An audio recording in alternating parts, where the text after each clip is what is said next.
তোমাদের জন্য এখন আমিও ফেসে গেলাম। ফেসে কোথায় গেছো? ফ্রি তো আছো, তাই তো সাঁতার কাটতে পারছো।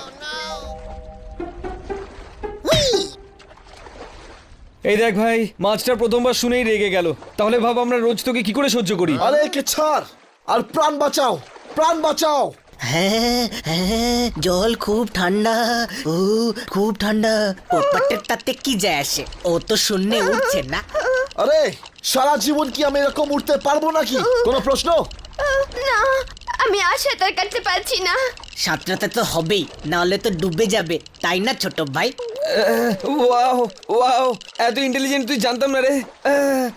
হুই, থ্যাংক ইউ ছোট ভাই, থ্যাংক ইউ। এই দেখো, আমরা এখানে এত টেনশনে আর কিটি এখানে সি ড্রাইভিং করছে। আরে গাধা, ও ডুবে যাচ্ছে, ধর ওকে, ধর।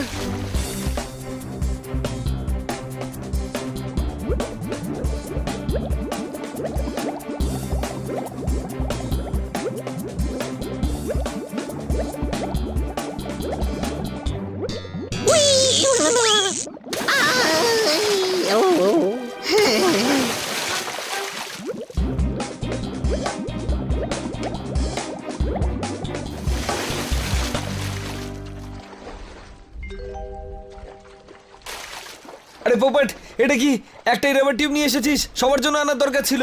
আমি একটা পাখি, ডাইনোসর নই। এই একটাই খুব কষ্ট করে নিয়ে এসেছি। কোনো প্রশ্ন? কিটি হাঁপিয়ে গেছে, ওকে টিউবের উপর বসিয়ে দিই, তাই না? আরে টিউব যখন রয়েছে তো সবাই মিলে বসে পড়ি না? মাঝে মাঝে মাথাটাও একটু খাটানো উচিত। কোনো প্রশ্ন?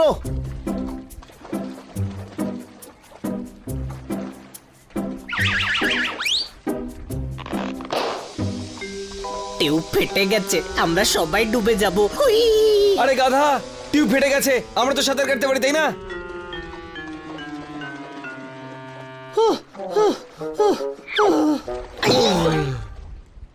হুই, আর ভার চাপাস না, অনেক